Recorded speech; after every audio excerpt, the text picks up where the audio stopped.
Ibihe byiza kuri mwese wakurikiye televiziyo Rwanda, twizere ko muri hose mukomeje kumererwa neza n'umwanya w'amakuru mu rurimi rw'ikinyarwanda ni mu buryo burambuye. Ngendi Gloria Mukamabano. Muri amakuru turabwira ko u Rwanda rutangaza ko rutazadohoka mu ngamba rwafashe z'ubwirinzi mu gihe Repubulika ya Demokarasi ya Kongo yananiwe kubahiriza ibikubiye mu masezerano ya Rwanda.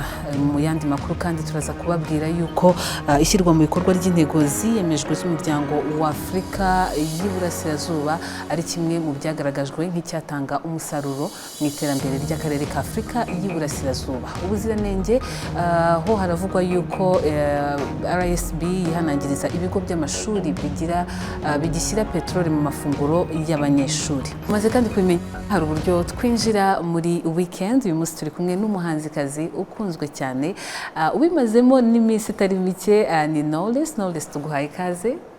Murakoze cyane. Abantu iyo nakiriye umuhanzi batavuga ngo nabanza turirimbireho gato tuze gutegereza. Okay. Aho iyi si igeze biragoye kubona uwo ukwizera. Ni gato cyane, ariko niba ushaka gukurikira ikiganiro turubigirane na Knowless, ukurikira ayo makuru kugeza ku musozo. Reka nitse gato mu kanya ndagaruka.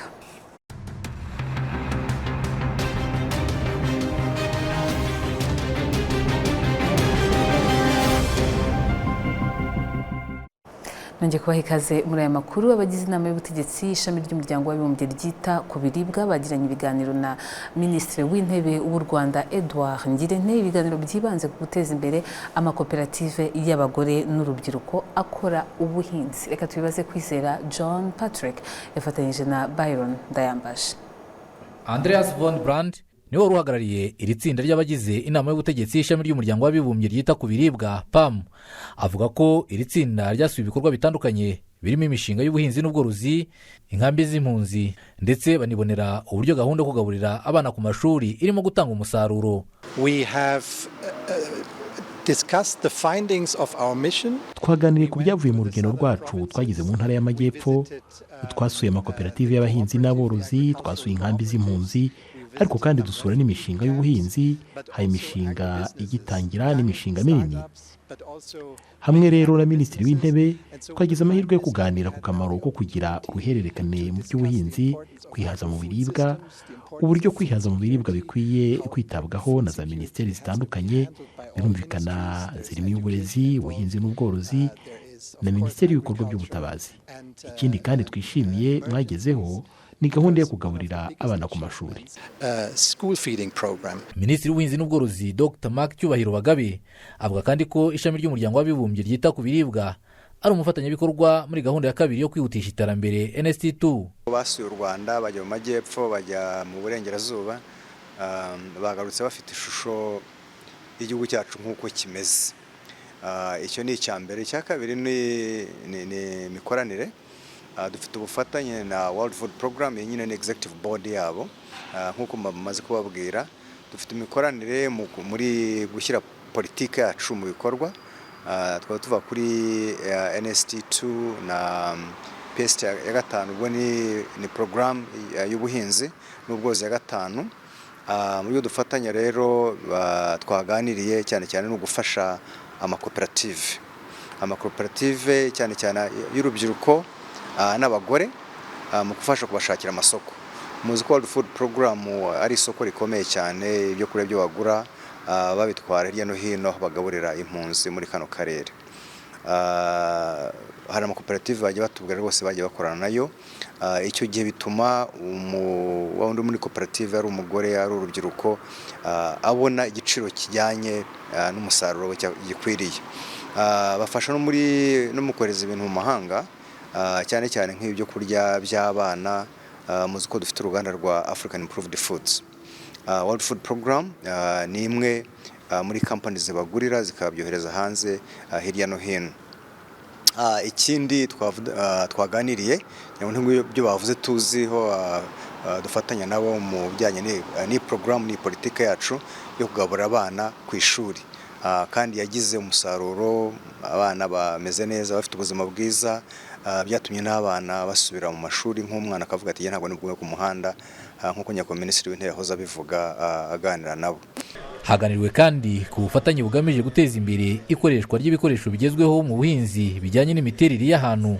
Kwizera John Patrick, i Kigali. naho u Rwanda rutangaza ko rutazadohoka mu ngamba rwafashe z'ubwirinzi mu gihe Repubulika Iharanira Demokarasi ya Kongo yananiwe kubahiriza ibikubiye mu masezerano ya Rwanda. Ibiro byatangajwe na Minisitiri w'Ububanyi n'Amahanga n'Ubutwererane Ambassadeur Olivier Nduhungirehe ni mu kiganiro yagiranye n'urwego rw'igihugu rw'itangazamakuru RBA kuri uyu wa gatanu. Reka tubibaze Calixte Kabiruka. Nge nabanje kubwira abari mu nama ibyabaye kuva inama ya gatanu kugeza ku ya gatandatu uko kwezi, ngira ngo n'iminsi nk'icumi n'ingahe, aho byagaragaye ko nubwo tujya Rwanda kuganira no gushyira umukono ku nyandiko mvugo ku masezerano, ariko ku bigaragara iburasirazuba bwa Kongo kuri ground, kuri terrain, bidatanga icyizere cy'uko guverinoma ya Kongo ifite ubushake bwo kurangiza ikibazo, kubera ko muri iyo kuva ku itariki ya 12 Ukwakira guverinoma ya Kongo yohereje izindi ngabo nyinshi iburasirazuba bwa Kongo, hazamo n'ingabo z'abarundi iburasirazuba bwa Kongo, ndetse inimura zimwe mu mutwe wa FRN wa undi wa Paul Rusesabagina wari muri territoire ya Fizi iwuzana hafi y'umupaka wacu mu ntara ya Kivu y'Amajyepfo. Ibyo ngibyo rero bikaba byaranakurikiwe nuko muri icyo gihe tuvuga kuva inama ya gatanu yatangira kugeza ku ya gatandatu habaye ibitero nibura 27 by'iyo coalition irimo donc FARDC, FDLR, Wazalendo n'abandi ku birindiro bya M23 umutwe wa 23 wagiye ubasubiza. Bikaba rero binyuranye na masezerano twashyizeho ajyanye n'aka gahenge twashyize ku itariki ya 3 Nyakanga, agahenge katangiye ku itariki ya 4 Kanama. Ibyo kandi mvuze bikaba byarabaye muri context mu gihe perezida wa Kongo bwe yagaragaje imvugo yo gushaka guhiruka ubutegetsi bw'u Rwanda, yabivugiye mu ntara ya Okatanga, aho yari ari ku itariki ya 17 Ugushyingo ku kwezi, avuga ko nibamuha ubushobozi n'uburyo bwo guhindura itegeko nshinga azahirika ubutegetsi mu Rwanda. Yarabivuze ibyo ngibyo bibwira abayobozi ba gisirikare n'abayobozi ba gisivile bo muri iyo ntara ya Okatanga. Hanyuma binakurikirwa rero n'ari amagambo rutwitsi yavugiwe ikoma kuri ya prison na Minisitiri w'Ubutabera Constant Mutamba, aho agaragaje amagambo y'urwango yibasira abatutsi b'Abanyekongo, avuga ko bazabica, ko arabyitso, akibasira n'umukuru w'igihugu cy'u Rwanda n'ibindi bitari ku rwego rwe nka ministre, kandi binyuranyije n'ibyo twagizeho umukono i Rwanda. Nyakwa Minister, mu bikomojeho by'ibikorwa bya coalition ingabo za Kongo, FDLR, Wazalendo, Abarundi, FLN, ibyo byose mu bikomojeho, ariko munavuga muti bari basabye ko u Rwanda rwakoraho ubwirinzi. Ibyo bikorwa bikorerwa iyo ngiyo ntago byatuma u Rwanda rukaza ingamba, ahubwo nimba tubyumvishe neza, iyo perezida w'igihugu avuze ko afite gahunda yo gutera ikindi gihugu kugira ngo avane ubutegetsi, icyo gihe ugomba kwifata seriously, ugomba ko ni perezida w'igihugu. Ibyo uko yaba bivuze kose ni perezida w'igihugu. Rero niyo mpamvu dufite ingamba z'ubwirinzi kugira ngo ibyo bintu bitazaba. Niyo mpamvu ibyo nabizanye mu nama mbere yuko tunaganira kuri iyo CONOPS, kuri iyo nyandiko inonosoye yo kurandura FDLR no kuvanaho ingamba zacu z'ubwirinzi, kuko nangaga yuko dukomeza tugahura tukaganira tugasinya, ariko tutareba uko ibyo twasinye birimo bishyirwa mu bikorwa. Twebwe rero twavuze inshuro nyinshi ko dushyigikiye amahoro, ko dushyigikiye ibi biganiro bya Rwanda, kandi tuzakomeza kubishyigikira, ariko ntabwo bizatuza gukomeza kubwira umuhuza, kubwira na leta ya Kongo no kubwira amahanga yuko ibyo tubona kuri terrain ari uko guverinoma ya Kongo isa nk'aho iri muri ibi biganiro ku buryo bwa nyirarureshwa, kugira ngo yereke amahanga ko ishaka gukemura ikibazo, kandi atari ko bimeze. Ntabwo ari byo tubona. Bafite umugambi wo gukomeza intambara, navugaga umutwe wa Wazalendo, navugaga umutwe wa FDLR, hari abarundi baje, hari umutwe wa DRC nawe waje, hari n'abacanshuro b'abazungu baturutse i Burayi. Ibyo byose ni coalition irimo umutwe wa FDLR ufite ingengabitekerezo ya jenoside kandi ufite umugambi wo guhirika ubutegetsi mu Rwanda. Ibyo rero biduteye impungenge, ni nayo mpamvu tubibabwira kugira ngo bigaragare, babyumve, babifatire ingamba kandi n'amahanga nayo abyumve. Iyo coalition iteye ubwoba wayumva, ndetse n'imvugo z'urwango rimwe na rimwe zivugwa n'abayobozi bakuru ba Repubulika Demokarasi ya Kongo, haba ari Minisitiri w'Ubutabera ndetse na Perezida uyoboye kiriya gihugu. Gukuraho FDLR biragaragara ko ari ikibazo gikomeye cyane, ndetse n'ibitero biterwa kuri M23 biriyongera. Bishatse kuvuga iki nyakubahwa Minisita? Ntago twavuga ko M23 nitsindwa hazashyirwa mu bikorwa ibyifuzo bya Perezida ndetse na Minisitiri w'Ubutabera nk'u Rwanda, hari izihe ngamba? Nanavuze ko twakoze n'indi nama yabaye ku itariki 26 z'uku kwezi ku buryo bwa ikoranabuhanga, kugira ngo dukomeze ibiganiro ku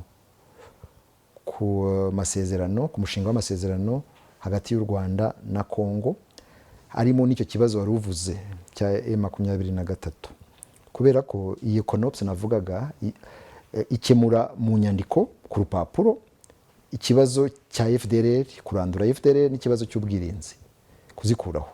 Ariko ibibazo biri hagati y'u Rwanda na Kongo ni ibibazo bitatu, harimo n'icyo kibazo cya M23. Rero twebwe twifuza nuko no mu masezerano habamo uburyo bwo kuganira, ko leta ya Kongo yakwiyemeza kugirana ibiganiro bitaziguye n'uyu mutwe wa 23 kugira ngo ikibazo cy'abanyekongo batutsi gishakirwe umuti burundu, kuko ni ikibazo kimaze igihe kitatangiranye na 23, kuko na mbere ya 23 hari indi mitwe deja na 23 ya mbere ya 2012 na gatatu, hanyuma ikibazo nticyashakirwa umuti. Hari n'indi mitwe ya mbere nayo yari hari SNDP, RCD n'indi mitwe. Iki kibazo rero nacyo kiganirwaho, kigomba gushakirwa igisubizo cya politiki, kuko uko bigaragara imvugo z'urwango zikorwa n'abayobozi, arimo Constant Mutamba, arimo ihohoterwa ry'abatutsi b'abanyekongo, ni ibintu biteye inkeke kandi bigomba guhagarara kugira ngo dushake amahoro arambye muri aka karere. Andi makuru, ikigo cy'igihugu gitsura ubuziranenge RSB kirihanangiriza ibigo by'amashuri bigishyira petrole mu mafunguro y'abanyeshuri ko ari amakosa akomeye ashyira ubuzima bw'abanyeshuri mu kaga. Ibiro bivuzwa mu gihe hatangijwe ubukangurambaga bugamije kunoza ubuziranenge bw'ibiribwa bigaburirwa abana ku ishuri. Reka tubibaze Pio Mbarushimana yafatanyije na Oscar Nigena. Hari mu gikorwa cyo kwizihiza umunsi mpuzamahanga w'ubuziranenge muri uyu mwaka wa 2024. Muri iki gikorwa hahimbwe ibigo n'inganda 17 byahize ibindi bigiye gukomereza aya marushanwa ku rwego rw'umuryango wa Afurika y'Iburasirazuba. Bamwe muri barwiyemezamirimo bagaragaza inyungu zo kwita ku buziranenge. Bifite imikorere y'ubuziranenge burya no kuba bijyana n'ubunyangamugayo, gukora ikintu ukagikora uko gikwiye kandi ukagikorera igihe utagombye gukorera ku jisho, bituma ku isoko uramba.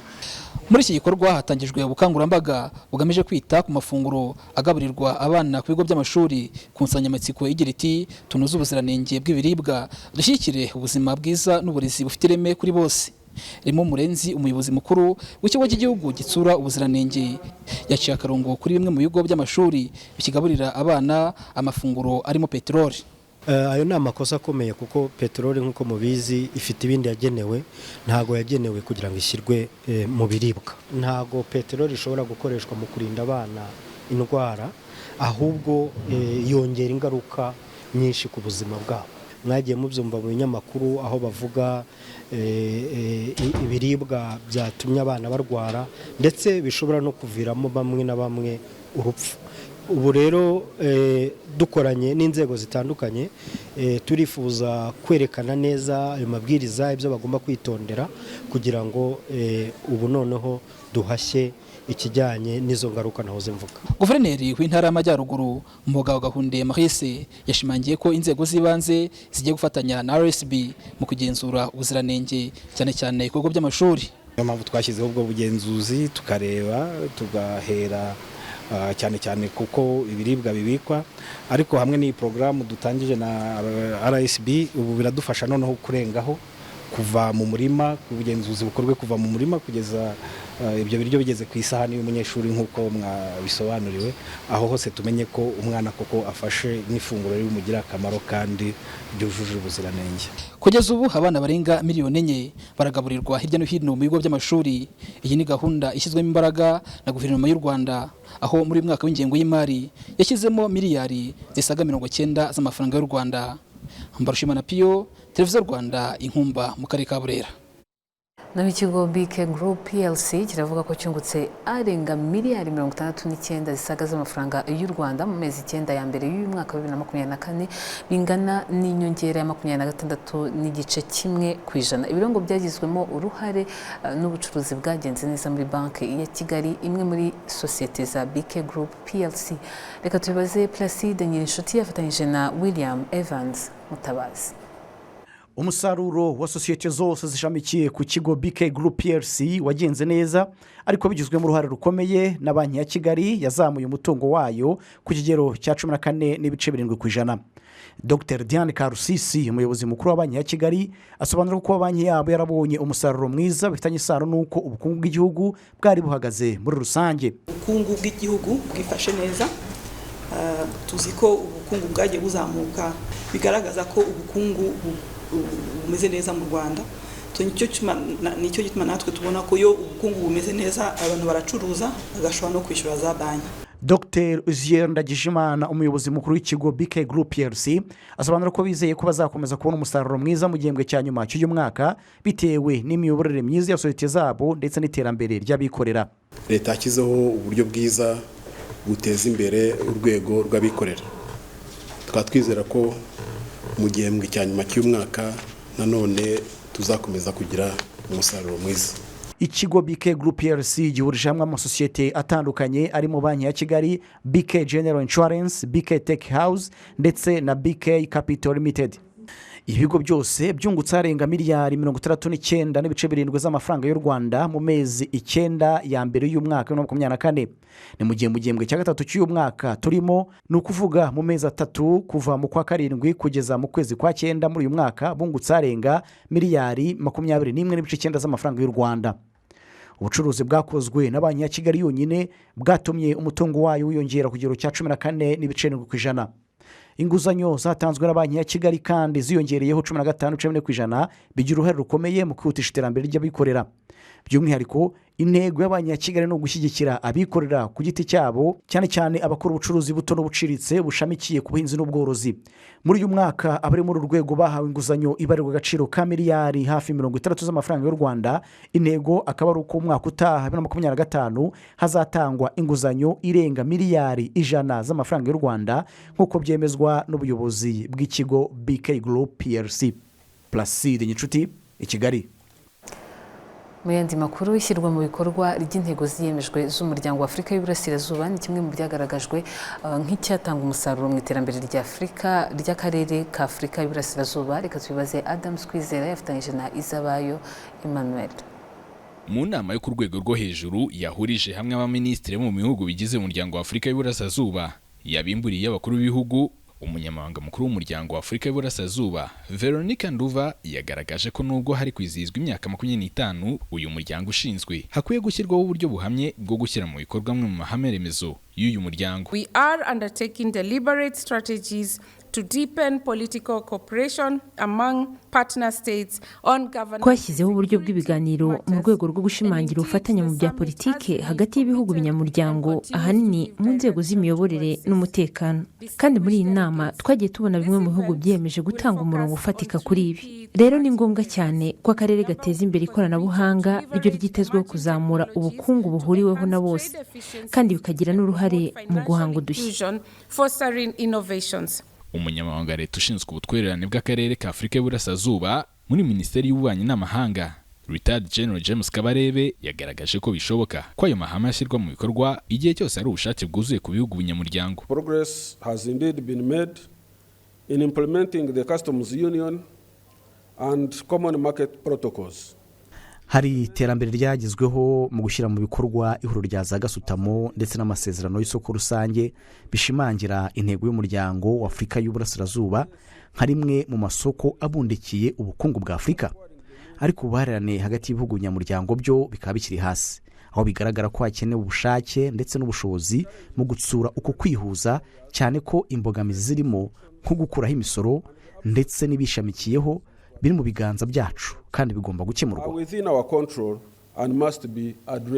Ku babarizwa mu rwego rw'abikorera basanga inzego zifata ibyemezo zikwiye kwiminjiramo agafu mu rwego rw'ishyirwa mu bikorwa ry'ibyemezo bifatwa aho kuba amasigara aticaro. Ingorane ziba ishyirwa mu bikorwa ry'ibyemeranyijweho. Bumvise abo mu rukiko rwa East Africa, bumvise abavuze batandukanye, hemeranwa ibintu bumvise abaminisitiri bavuga, byarangira twasohoka hano hagakorwa ibindi. Nicyo kibazo urebye kigoye kiriho, ni ryari tuzashyira mu bikorwa ibyo twemeranyije. Ibi Denis Karera asanga ari kimwe mu byafasha mu kugera ku ntego z'uyu muryango mu myaka 25 iri imbere. Tumaze kuba ibihugu 8, no kuvuga ko umuryango urakunzwe. Umubare w'abagura clients bahari ubu umaze kuba 300,000. Ibyo rero ntawe wabyanga, urumva abatugana kugira ngo umuryango waguke barashaka iryo soko. Isoko ribaye rinini cyane, n'umutungo rusange byitwa GDP warazamutse. Rero kugenda kwaguka no kuvuga abantu isoko bararikunze. Iyi ngingo yo kwihuza kw'ibihugu ndetse no gushyira mu bikorwa intego z'uyu muryango ni nabyo bamwe mu bakuru b'ibihugu bagaragaje nka kimwe mu bikwiye gushingirwaho mu kubaka ubukungu buhamye bw'uyu muryango. Aha Perezida wa Kenya William Ruto yagaragaje ko mu gihe akarere kaba gafite amahoro n'umutekano, iterambere ryako nta kabuza ryagerwaho. And we are in support of a process rather than running two parallel processes. Dushyigikiye ibiganiro kujya mu nzira y'ibiganiro bibiri kandi bivuga ikintu kimwe. Twaje gusanga ari byiza ko habaho ibiganiro bya Rwanda, ari nabyo bizadufasha gukemura ibibazo mu burasirazuba bwa Kongo, kandi ibyo bizanagira uruhare mu gushyiraho uburyo buhamye bw'amahoro n'umutekano muri Repubulika Iharanira Demokarasi ya Kongo, nk'inzira ishimangira ko akarere kacu gatekana, kandi umutekano ni nawo uzaganisha muri iyo nzira yo kubaka iterambere ry'abaturage bacu. Prosperity for the people of our region. Kubaka ubukungu buhamye kandi bushingiye ku ikoranabuhanga ndetse no kwimakaza amahoro n'umutekano ni zimwe mu ngingo zagaragajwe nk'izikwiye kugena ahazaza h'iterambere ry'umuryango wa Afurika y'Iburasirazuba. Adam Kwizera, Arusha muri Tanzania.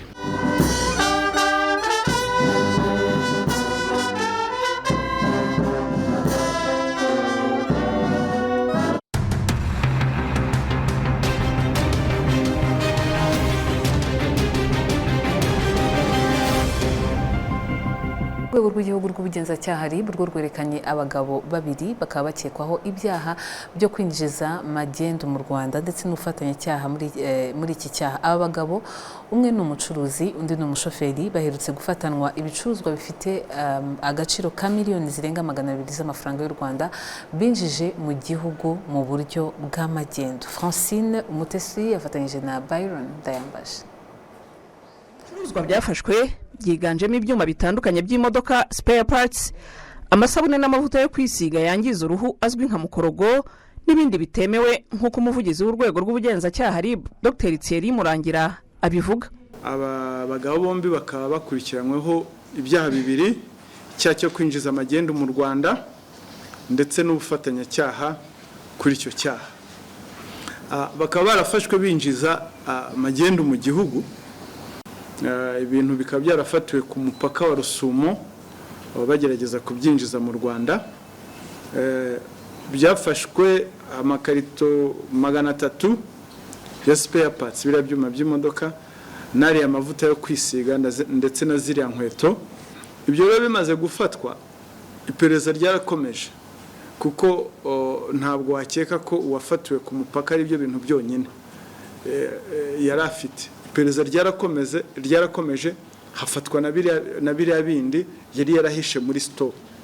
Inzira z'ubutabera ziratangira zo kugira ngo bashyikirizwe inkiko.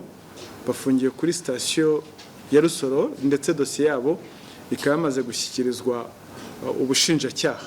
ibindi byerekanwe n'ikigo cy'igihugu cy'imisoro n'amahoro nabyo byafatiwe muri magendu byiganjemo inzoga, imyenda n'inkweto za caguwa n'ibindi. Ibi byose ngo bene byo baba bagamije kubona inyungu y'umurengera, bakabikora banyereza imisoro nyamara ariyo yubaka igihugu. Uwitonze Jean Paul ni komiseri wungirije ushinzwe abasora muri Rwanda Revenue Authority. Bikunda kugaragara cyane ndetse bikanagira n'ingaruka zifatika zigaragara abantu babona umunsi ku wundi, haba ku gihugu, haba ku bacuruzi b'ubwite ku giti cyabo, ndetse no ku mutekano wacu. So ibyo rero ni ibintu bundi umuntu yakabaye yirinda niba ari umucuruzi utekereza neza ko hano ari iwabo.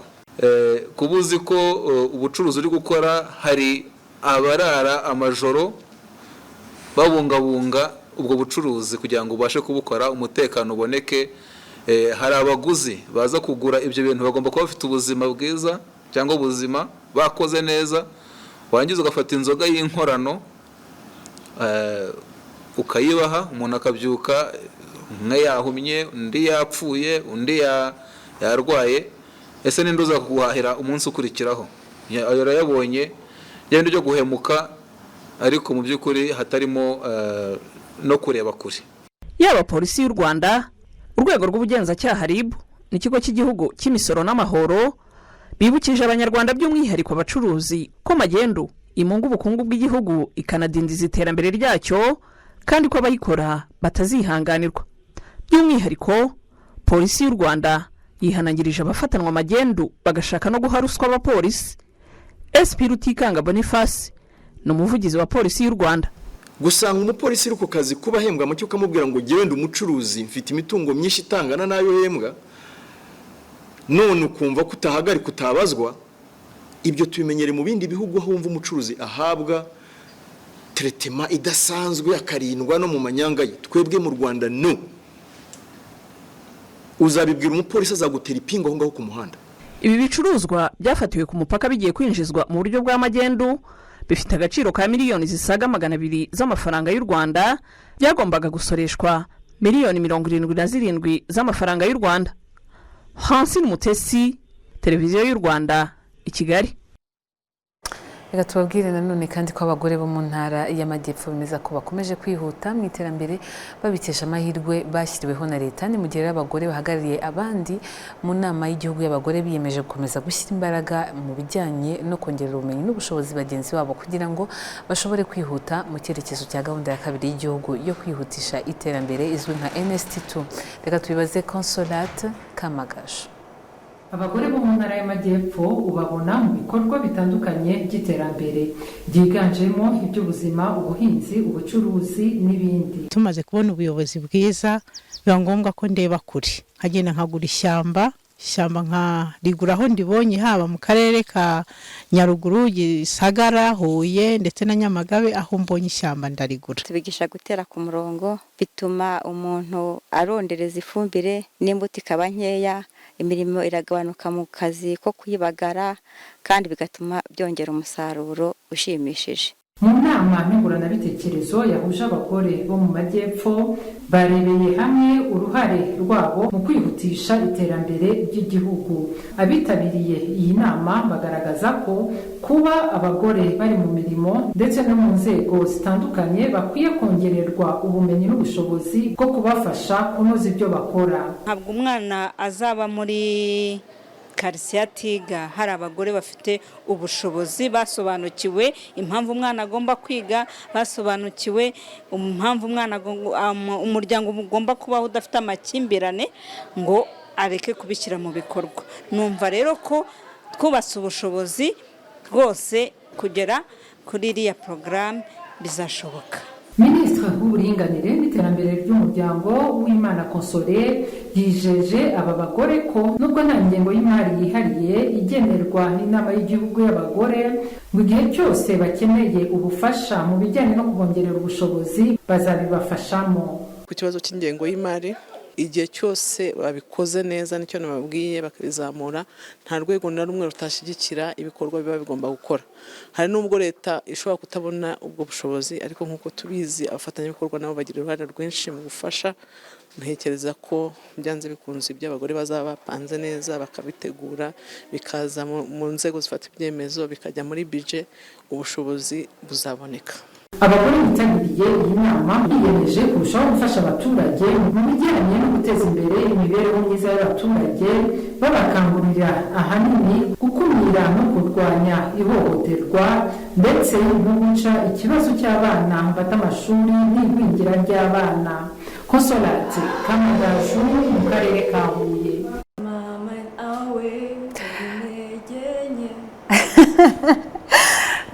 Umeze ute? Urumva umeze neza? Ni kuwa gatanu weekend mu kanya turajya he?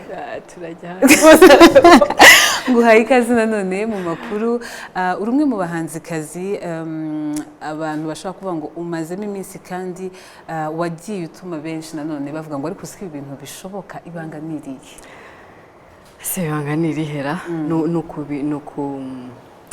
nuko ari ibintu nkunda, nakuze nkunda kuririmba, ni ibintu niyumvamo, ni ibintu byamfashije. Noneho rero bihinduka umwuga umbeshejeho mu buzima bwa buri munsi, hanyuma ibyo biza kwifatanya bihinduka ibanga. Bihinduka ibanga byose. Impamvu nari mvuze yuko uri umwe mu bantu batumye abana b'abakobwa bavuga bati uko dushobora kuririmba nuko n'urugendo rutoroshye cyane cyane ku mwana w'umukobwa. Nanjye nabaye umuhanzi ibyo tuzabivuga ukwabyo, ariko nzi ko ari urugendo rutoroshye warakoze gukomeza n'abandi benshi bakakureberaho. Hanyuma rero ntabwo turi bubaze ibibazo byinshi knowless kubera ko iyo ari kuwa gatanu nabo bakeneye kuryoherwa, bakeneye kwinjira muri weekend. Tugiye gukina agakino, ndagenda nkubaza indirimbo, ndeba indirimbo zawe zitandukanye nkagenda mfatamo amagambo make nkavuga ni yo kubaze, hanyuma uririmbe gato dukomeza ku kandi. Twagiye? Twagiye. Hanyuma rero turahera ku ndirimbo irimo ijambo rivuga ngo twagiye. Umunsi ntabwo nashyizeho amasegonda, ubundi najyaga nshyiraho amasegonda. Mfite igihe cyanjye cyose. Ndajya mbara. Hanyuma tugiye guhera ku ijambo rivuga ngo nzemera ntegereze. Biri mu ndirimbo yawe. Nzemera ntegereze kugeza uteye intambwe ko nashize. Ubwo twagize gutya. Hanyuma umutima wagukunze. Umutima babiza yumva ko ndayikunda aziririmbe uturimbire na chorus. Hari n'abantu bari kumbwira ngo nayiririmbe. Oya ndakwitesha. Wagukunze uzagaruke. Yitwa uzagaruke. Indirimbo zawe zakunzwe n'abantu batari bakina.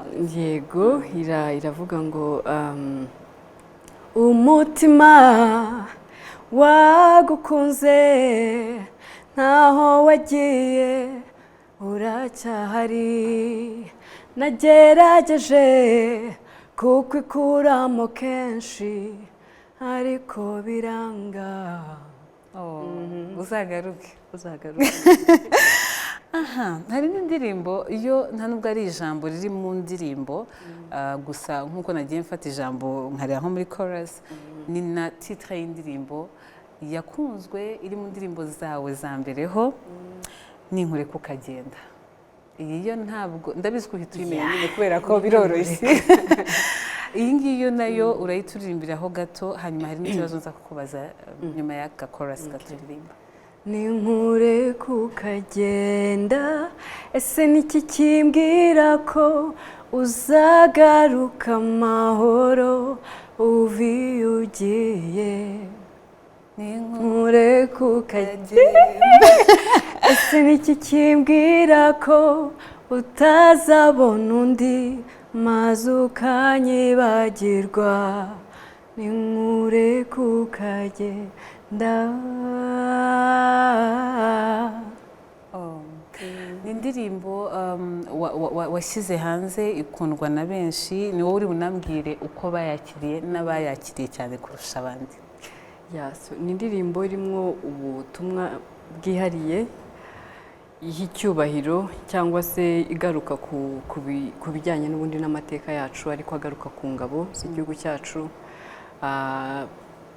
abenshi bagiye ku rugamba rwo kubohora igihugu bari bubatse ari abajene ari abasore n'inkumi batoya basiga imiryango basiga abadame nabo bakiri batoya benshi basiga abana utwana dutoya cyangwa se n'abadame babo batwite rero ni nko kwishyira mu mwanya wa muntu wasigaye inyuma hanyuma na wa wundi wagiye agahara umuryango we kubw'inyungu za twese kubwo gucungura twebwe kuba turanga hano kubera hari abantu babigizemo uruhare so niyo kubaha icyubahiro no kubashimira twakomeje noneho rero nageze mu ndabana ariko Knowless yagiye aririmbana n'abandi bahanzi batandukanye baba bo mu Rwanda baba bo hanze y'u Rwanda nibuka akaririmbo nanjye nakundaga iyi ndirimbo nayikundaga harimo ijambo bivuga ngo navuze za je t'aime. Oh yes, te amo. Indirimbo waririmbanye na Roberto wo muri Zambia. Amarura. Te amo, baby navuze za je t'aime. Vuga nakupenda ariko aho bigeze nshaka kuvuga te amo. Hanyuma rero Knowless benshi bakuze nk'umuhanzikazi ariko nanone ukaba uri n'umubyeyi ufite abana. Knowless n'ubuhanzi bwe abihuza gute na famiye? Famiye ni ikintu kinini muri bimwe byatumye nkomeza ubuhanzi bwanjye kuko uwo twashinganye urugo nawe nibyo arimo ari mu buhanzi cyane ndetse cyane n'ibindi bitandukanye ariko ahanini ipfundo riba riri aho ngaho rero ni nk'abandi bantu bose ni nk'uko uza hano mu kazi ka buri munsi katoroshye ufite umuryango ni nk'uko abantu benshi bafite inshingano zikomeye baba bafite n'imiryango no kumenya buri kintu n'igihe cyacyo hanyuma ukagira na priorities niba ari igihe cy'umuryango ukareka kubivanga n'imiziki niba ari igihe cy'akazi ntuzane ngo ariko ngo urumva ngo nakabaye ngiye kujya nyine buri gihe buri kintu n'igihe cyacyo ibintu biroroha. Knowless ni icy'abantu batakuziho ariko wiziho mbese nk'abantu bijya bigutungura ngo nari nzi ko bimeze gutya. Kubera abantu ngira ngo batubona abenshi muri kuririmba iyo uri kuririmba rero vibe ibitandukanye n'uriwe niba sinzi nka buto bakanda ku buryo uhita ubundi muntu nakazi buri mu kazi hari igihe rero umuntu muhura akamera nkaho agusanze mu kazi agashaka kukuvugishiriza hejuru agashaka kukubwira amagambo runaka rimwe na rimwe utayumva cyangwa se utari uwo muntu kubera yuko nyine asanzwe kubona usimbuka bivuga cyane akajya ngo no mu buzima niko busanzwe kandi njyewe ndi mu buzima busanzwe ngira ngo ni n'akantu k'isoni. Knowless reka barimo barambwira ngo inoti iri kugenda ariko ngira ngo babonye ko twari twapostinze ko twakirana na Ariel undi muhanzikazi ariko ntabwo yabonetse mu mpamvu z'uburwayi Imana imukize ariko mwasohoye indirimbo turayivugaho akantu gato bahita banayidushyiramo dusoza gukorana indirimbo nk'iriya na Ariel umuhanzikazi bivuze iki? Ni amaboko ashyize hamwe abyara ikintu cyangwa se agira imbaraga kurushaho by'umwihariko iyo ari amaboko y'abakobwa y'abagore abagore ni abanyembaraga noneho bafatanyije rero bakunga ubumwe bavamo ikintu gikomeye cyane so ni indirimbo ifite ubutumwa bukomeye itandukanye n'urukundo abenshi turirimba n'ibindi yankuraje abantu itera abantu imbaraga z'uko ubuzima bwa buri munsi uhura n'ibigeragezo biguca intege abakubwira amagambo atandukanye inshuti yaba bari hafi yawe ariko umuntu uburyo utakuyoboye mu rugendo urimo ugomba kwigoza uravuze katira. Knowless turagushimiye cyane tukwifurije gukomeza kugera heza hashoboka indirimbo rero ubwo ni nayo dusorejeho batabare bashyiraho akantu gato hanyuma mbabwire ngo mugire weekend nziza muryoherwe mukatire ibitabateza imbere kabisa bakatire bad vibes zose cyane Imana ibarinde.